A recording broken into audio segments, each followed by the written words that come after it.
हरे कृष्णा दोस्तों, आज हम लोग शुरू करेंगे भगवत गीता अध्याय 1 श्लोक नंबर 4। इसके पहले हम लोग श्लोक नंबर 3 तक किए हैं। चौथा श्लोक है अत्र शूरा महाश्वासा भीमार्जुन समायुधे युयुध्यानो विराटश्च द्रुपदश्च महारथ। अत्र मतलब यहाँ, और शूरा मतलब होता है जो बहुत वीर होते हैं, ठीक है। और इस अत्र सुरा महेश्वासा भीमार्जुना समायुधि, भीमार्जुना समायुधि मतलब भीम और अर्जुन के समान। 3 नंबर श्लोक में हम लोग देखें कि दुर्योधन परेशान होकर के, क्योंकि दुर्योधन कभी ये सोच नहीं सकते थे कि इतने कम समय में ये लोग इतने अच्छे से, क्योंकि उन लोगों के पास 7 ही सेना था, सेना का जो समूह था वो 7 था। और इतना कम समय था कि दुर्योधन के लिए ये देख पाना कि इतने अच्छे से सेना का कोई लोग सजाए थे, मतलब उस युद्ध भूमि में अरेंज किए थे कि वो एक विशाल सेना का रूप ले रहा था। तो इसमें युयुधानो विराटश्च द्रुपदश्च महारथ, इसमें विशेष करके भीम अर्जुन के समान, बोले भीम ही अर्जुन ही नहीं, द्रोणाचार्य को बता रहे हैं कि ये वही है जो मतलब इस युद्ध के पहले अभी एक स्टोरी बताना होगा कि जब पांडवों को 12 साल का वनवास और 1 साल का अज्ञातवास हुआ था, तो उस समय क्या हुआ था कि 12 साल के बाद दुर्योधन का ये शर्त था कि अगर अज्ञातवास में कोई भी पहचान लिया तो फिर से रिपीट होगा मीन्स फिर से आपको 12 साल का वनवास और 1 साल का अज्ञातवास लेना होगा। तो उस समय विराट देश में ये जो 5 पांडव रहते थे, जैसे कि जिसमें कि अर्जुन, अभी तो ये बड़ा स्टोरी है, अर्जुन बृहन्नला का रूप ले करके वहाँ की जो राजकुमारी उत्तरा थी उनको वो डांस सिखाते थे, ठीक है। तो एक बार क्या हुआ था कि विराट देश के राजा किसी और युद्ध में गए थे और उसी समय कौरवों की सेना आक्रमण कर दी थी। अब उनका जो राजा का बेटा उत्तर था वो थोड़ा डरपोक था, मतलब उतना वीर नहीं था वो अकेले, लेकिन अब सबको दिखाने के लिए बोले नहीं मैं युद्ध तो करूँगा। तो अर्जुन जो कि बृहन्नला का रूप लिए हुए थे वो कहते हैं कि ठीक है, तो मैं तुम्हारे साथ चलता हूँ।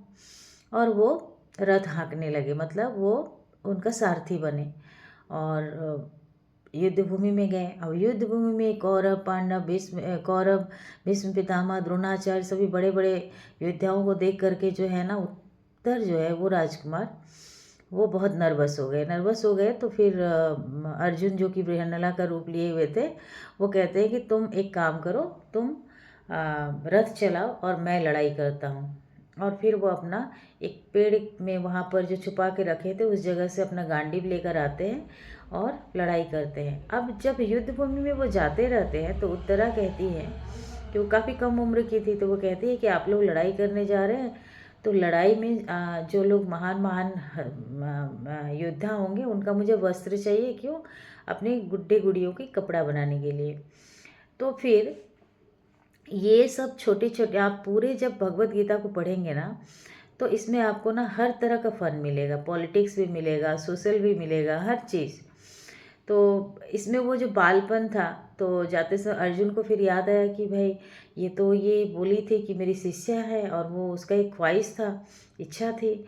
तो वो क्या करते हैं अपने उनके उनके पास ऐसा भी वाण था, आप सोच सकते हैं कि कितना वो लोग उन्नत थे कि वो सबको बेहोश कर देते हैं और उनका जो अंग वस्त्र है वो लेकर के वहाँ से आते हैं।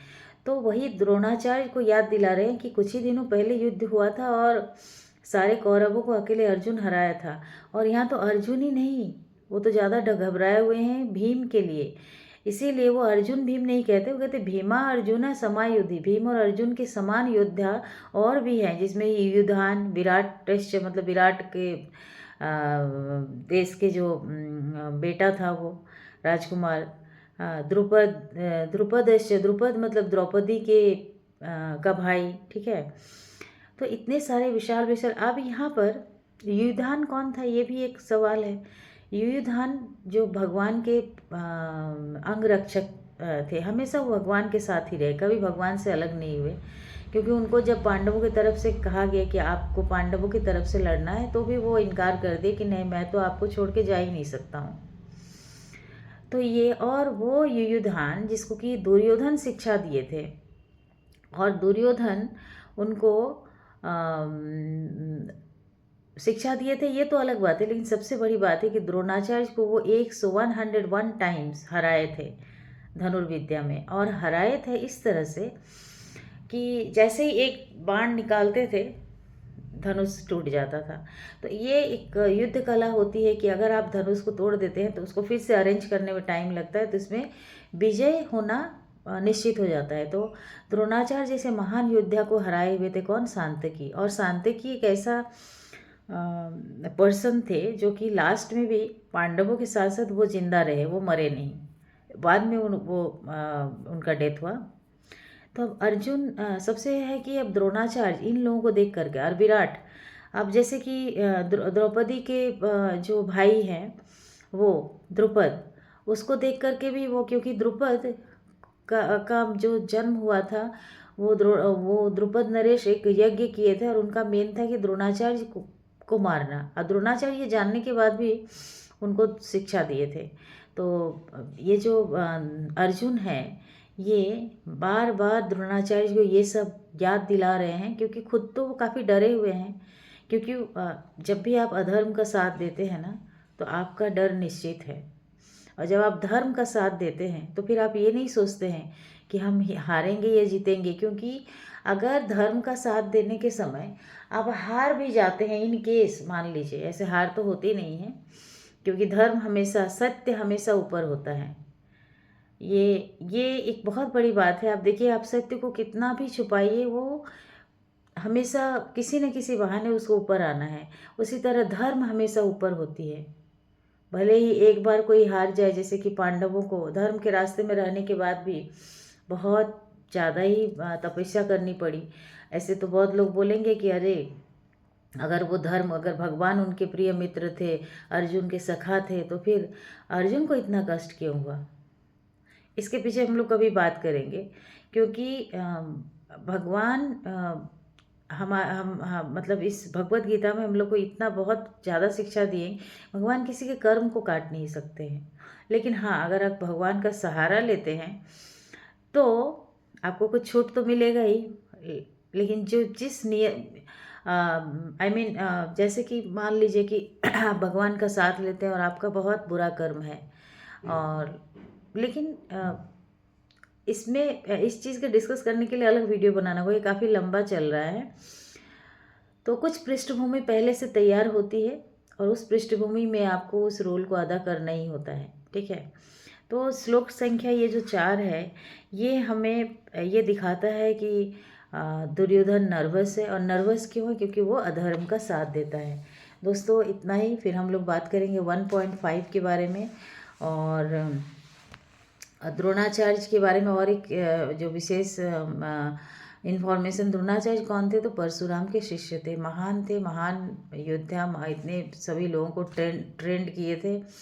लेकिन फिर भी आज दुर्योधन द्रोणाचार्य के साथ रहते हुए भी डर रहा है, क्योंकि वो अधर्म के साथ है। तो जब भी आप एक डुअलिटी में, अधर्म में जीते हैं, तो आपका डर होना तो निश्चित है।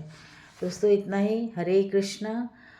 उम्मीद है आप लोग इस डिस्कशन को सुनेंगे और पसंद करेंगे।